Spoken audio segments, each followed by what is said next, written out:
Mehdi et Sarah sont conscients que rares sont les jeunes de 20 ans qui, comme eux, préfèrent la désolation des pays nécessiteux à des vacances en bord de mer. Mais ils n'échangeraient pour rien au monde leur expérience. Accompagnés des travailleurs sociaux hors murs du BUP et d'une vingtaine d'autres jeunes de la région, ils sont partis en 2011 au Togo pour un voyage d'entraide.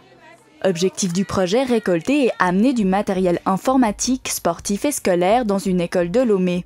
Ils ont également participé aux travaux de construction de l'école. Une expérience pas vraiment de tout repos, pourtant, lorsqu'ils en parlent, ces lyncéens en gardent un souvenir marquant. Je ne m'attendais pas à ressentir des émotions fortes comme ça. Donc j'ai retenu qu'avec peu de choses, on peut en fait aider beaucoup de personnes. Et ça m'a appris en fait à avoir une vie différente que la vie qu'on a en Suisse. Et j'avais pas vraiment envie de revenir ici en fait. On a fait diverses choses, mais c'était surtout pour nous montrer qu'on a beaucoup de chance d'habiter en Suisse. On n'a pas les mêmes privilèges qu'eux. On n'a pas les mêmes problèmes. On voyait que les enfants là-bas, on leur offrait un ballon. Ils étaient émus. Ils se battaient presque pour un ballon. On voyait qu'ils n'avaient pas vraiment les mêmes problèmes que nous. Et ça montre qu'on a beaucoup de chance justement de vivre en Suisse. Le BUP est une structure dépendante de la Fondation pour l'animation socio-culturelle. Humberto Lopez, coordinateur d'équipe, avait déjà mené des actions similaires au Cap-Vert en 2008 et au Cameroun l'année suivante.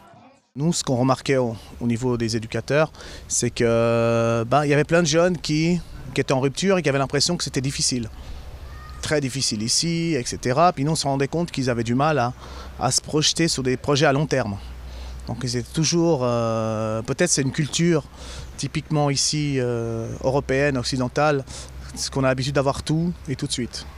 Donc on s'est dit pourquoi pas se lancer sur un projet à long terme qui pourrait aider à une double échelle. C'est-à-dire aider des gens sur place en Afrique, mais aider aussi les jeunes ici qui, en participant à ce projet, ça les aiderait eux-mêmes. Au retour du Togo, un réel déclic s'est produit chez les participants qui ont souhaité renouveler l'expérience. Ils ont alors créé le BUP Junior en hommage à leur mentor. Leur objectif, partir au Bénin l'année prochaine. C'est parce qu'on avait tellement envie d'y retourner quand on est arrivé en Suisse et on se disait mais qu'est-ce qu'on fait là? Pourquoi on n'est pas resté? On était tellement bien là-bas et on se disait qu'on était tellement... On n'était pas important pour eux, mais on pouvait tellement les aider dans le fond et qu'on ne savait même pas pourquoi on était parti. Parce qu'ici, on retournait à notre quotidien et on n'aidait pas les gens là-bas, quoi. C'est par le biais de l'association Pro Education Africa que le projet s'est concrétisé. Créée en 2006, cette entité a pour objectif d'améliorer les conditions de vie des étudiants en Afrique. C'est donc tout naturellement que la collaboration avec les travailleurs sociaux du BUP s'est instaurée au fil des ans. Qui nous ont sollicité si on peut éventuellement aider justement des jeunes du Togo. Et puis bon, il y avait une histoire de projet d'une école qui était en cours depuis plusieurs années, qui n'avait jamais été terminée. Donc en fait, par ce biais, moi j'ai participé à mettre en œuvre avec Humberto et d'autres jeunes à récolter des fonds, partir au Togo, aider à finir l'école et puis à ramener des fournitures, telles que des cahiers, des stylos, des trucs didactiques un petit peu pour l'école. Quand on est parti là-bas, au moins on a pu voir de nos propres yeux ce que l'argent a servi. Je veux dire le matériel, que ce soit les bancs, que ce soit les murs, que ce soit... On a participé. Donc ça, c'était pas juste donner de l'argent pour pouvoir participer. On ne voit pas concrètement le pourquoi. Et là, c'était ça, le côté bénéfique de la chose.